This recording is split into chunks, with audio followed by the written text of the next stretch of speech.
ticks are turning into an even bigger problem in Pennsylvania. Last year alone, our state recorded over 16,000 confirmed Lyme disease cases. Wow, and as the risk of tick bites remain high this summer season, Dr. Andrew Nowalk is sharing how you can keep you and your loved ones safe. First of all, I know I keep getting bit. I'm assuming it's by mosquitoes or maybe it's a spider. Or co-host, yes. A bite out we don't advise that. Either one. How do you know that you've been bitten by a tick?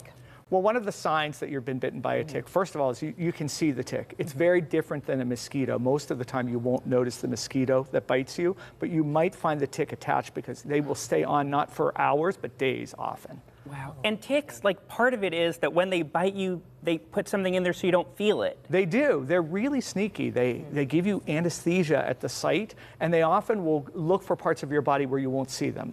They'll crawl up into the hair, or they'll crawl into places where you can't really see them. Yes, sorry. No, yeah, and I think one of the reasons people are fearful of getting bit by a tick is because of Lyme disease. Yes. So talk about what are the signs that maybe you have it. The most common sign of Lyme disease is that where the tick bites you, you're going to see a rash around there. And it's a really distinctive rash in that it's a ring that grows in size over days after you've been bitten. So it's like the Target logo? That's exactly it. Yeah. It looks a lot like that logo, interestingly. And so if you have a tick bite and 5 or 6 days later you see that ring, then you need to be really suspicious you may have Lyme disease. So if you have that ring around, does that mean you have Lyme disease, or you just have a tick? That means you have Lyme disease. Oh, so that's a sure really Lyme disease. big sign, and you should probably go see someone to get treated for Lyme disease. Okay, I love hiking. I love being outdoors. Yep. How can you avoid getting bit by a tick and then consequently avoid getting Lyme disease? First off, we want people to keep hiking. This is such a beautiful area, and it's important for our kids to do that. We can't let the ticks win. We cannot let them keep us in the house.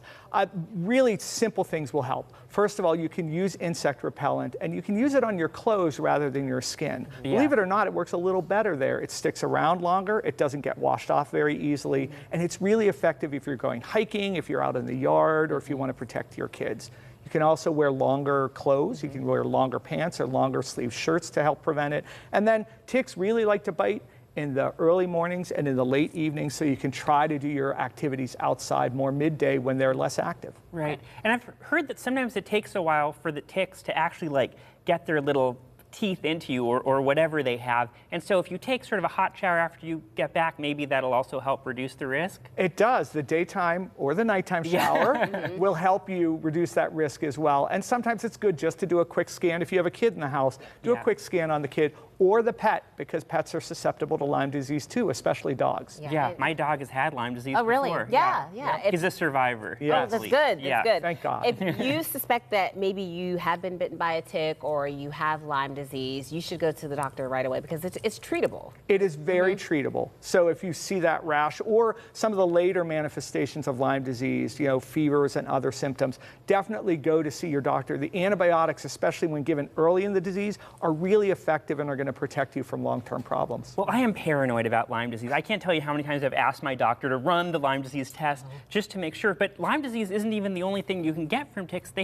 They carry other diseases as well. Unfortunately, in our area, we have a lot of different diseases that you can get. So there are other bacteria, there are viral diseases as well. Nothing, though, is as common as Lyme disease. So that's the one I talk about the most because it's the one that I think we really need to look for the most. How did you become such an expert on ticks and Lyme disease? Accidentally.